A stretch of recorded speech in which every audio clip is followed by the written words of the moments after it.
What's going on, everybody? So first off, I wanted to say thank you to all 100 however many people that are checking out this content and this channel. Thank you so much.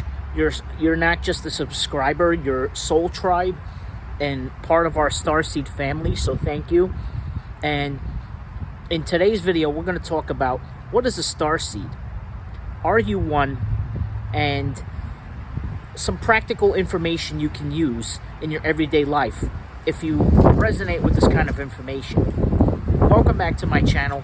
My name is Chris, and I help people to find their center. In this video, I'm going to share with you what is a Starseed, how do you know if you are one, and some practical tips that you can do with this kind of information. Because for me, it's nice to have book knowledge, right? It's nice to read something, it's nice to hear a video about it, but for me, wisdom is more important than knowledge, because wisdom is knowledge experienced.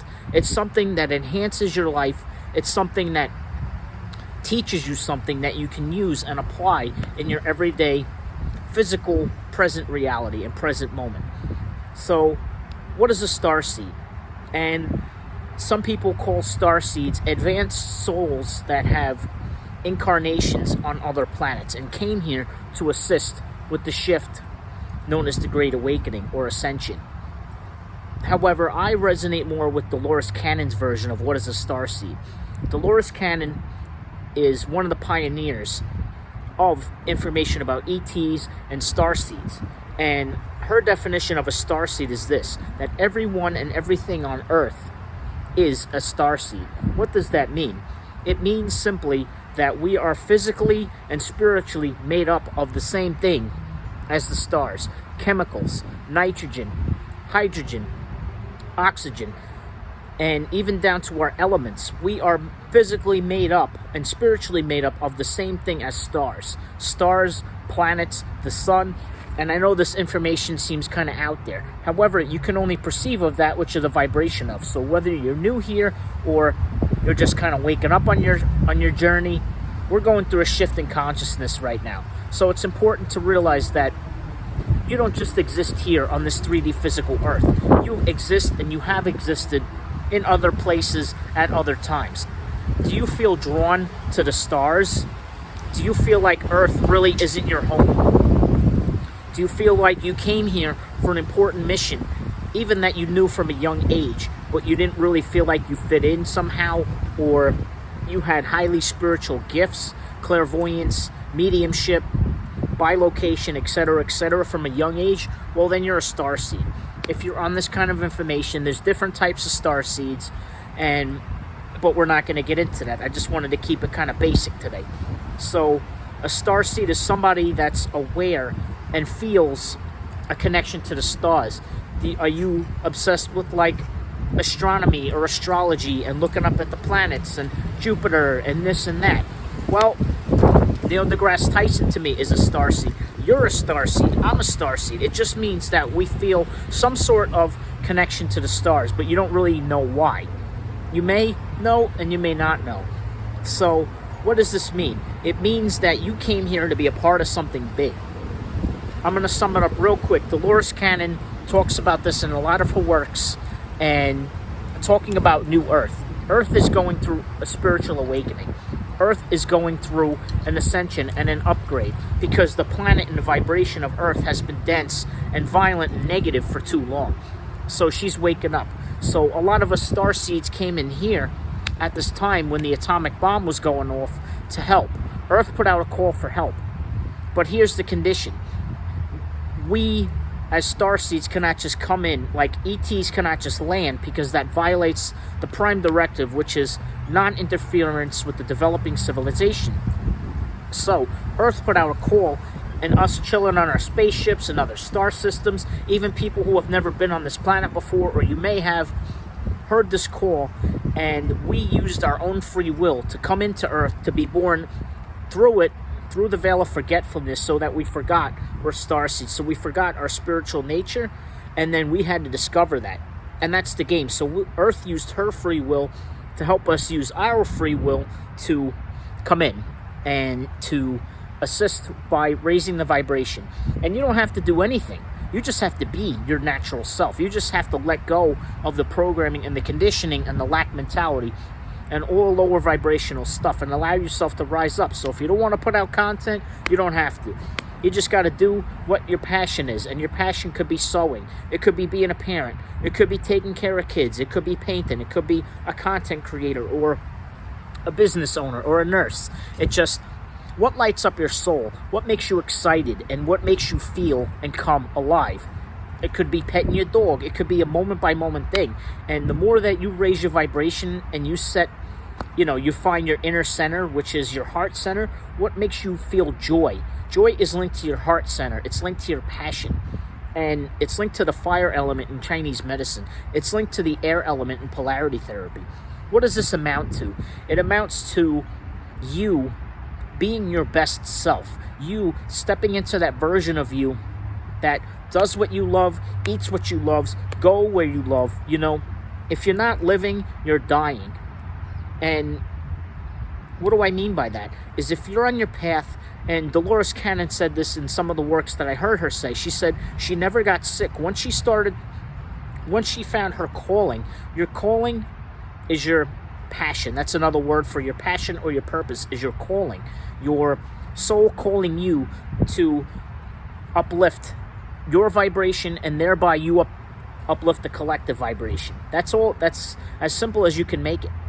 And she said that when she was on her path, she never got sick. She 51% or more of the time felt good and aligned and in high vibration. And that's what you want to do. But when you find your center, you're aligning to the divine. Aligned to the divine, you'll be right on time. Aligned to the divine, and you'll be more than fine. And what can you do with this information? You can start to go within, and you could start to question reality. You can start to question why things are the way they are. Have you ever felt like you wanted to go home, but you didn't feel like you belong here? Do you feel like you wanted to exit your body, or you wanted to get off Earth as soon as possible? Or you may feel called to help people. You may feel called to not do what everyone else is doing and be different. And that's cool. That means you're a starseed, and that means you're here for a higher purpose. For me, one of the best things that I could recommend doing about being a starseed is get some quiet time outside, like I'm doing here in nature. Try to go to the most isolated place you can find. If it's a park, on a park bench, if you're in the middle of the city, if you can find a tree to sit near, if you can connect to nature, and bring a pen and paper and journal. And ask yourself some of these soul questions, and you could set the intention to receive guidance from your higher self, from your starseed self that is chilling on Pleiades, that is chilling in Vega and Arcturus and Sirius. And you can allow and see what kind of uploads and information comes through. It'll come through synchronicity. It'll come through your feeling.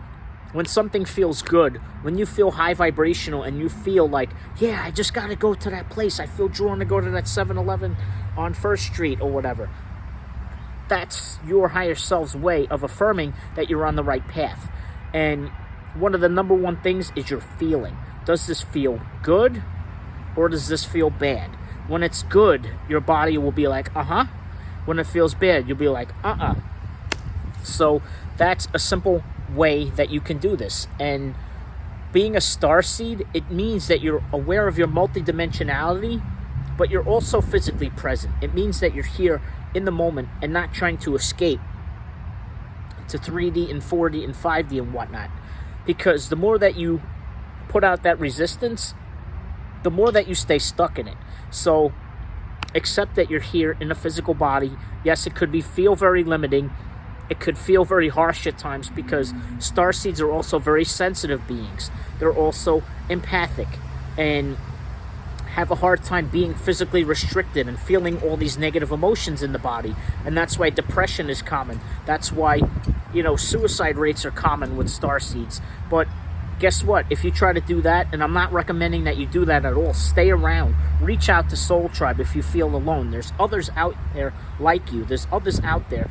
I felt alone on my journey, and I started to do videos, and I started to find and attract my soul tribe, once I'm doing what I'm passionate about, once I'm doing and sharing what it's like from my perspective, and that's connected to my heart. And I reach more people that way.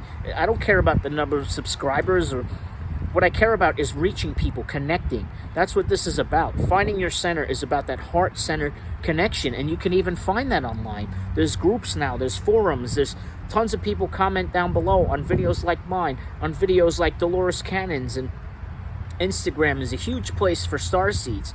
So reach out to some people, send up somebody a DM, send me a DM, and know that you're not alone in this. So what can you do with this information? You can start to ask yourself, what are you passionate about? What are you passionate about, and what is your calling? You can go back to the past and look at some of your experiences and what lit you up and got you excited, what gets you, motivated to just be. And it doesn't have to always be connected to money. That's another thing, is that you think your calling may be something that you have to get paid for. It might not be, and that's cool. You just have to do what is right for you. So start to ask the question, who am I? What do I want? What is connected to my heart center? And what do I know to be true for myself? Always go within. Even on videos like this, I'm always going to tell you, and hold up a mirror, because I'm not a hero in your journey. I'm a guide, a humble guide and a messenger to hold up the mirror back to yourself and be like, you're the hero, you're the heroine, you're the Starseed, and take back your power and question everything, even that I say in this video, videos like this. Go within your heart and ask what is true for you. And I hope that helps, Starseeds. Starseeds, you need to ground yourself, clean up your diet, try to surround yourself with high vibe tribe, connect with others, and that's some of the best practical advice that I can give you. Is Starseeds are very sensitive. Starseeds can be old souls, but we're all old and young in the same regard. So Starseeds are highly advanced souls that came here to help with the shift in vibration. Specific groups known as the three waivers, then you got indigos, crystals, rainbows, and everything in between, that came here to help with specific missions, which is to anchor in the rainbow light frequency, to raise the vibration on the planet so that we can have more fun, so that we can just party and enjoy life. And life is meant to be fun, and life is meant to be uplifting. So I hope everyone has a wonderful day. Look within for your center. If you're having some trouble letting go, I'm going to link a guided meditation down below, Ho'oponopono, based on 4 simple statements that will help you shed that old identity, that will help you shed limiting beliefs. Listen to that for 21 days. Comment down below. Let me know if you've listened to that and downloaded that. I've used it. It's so transformative, and it will help change your life. Have a wonderful day, Starseeds. Peace and unity.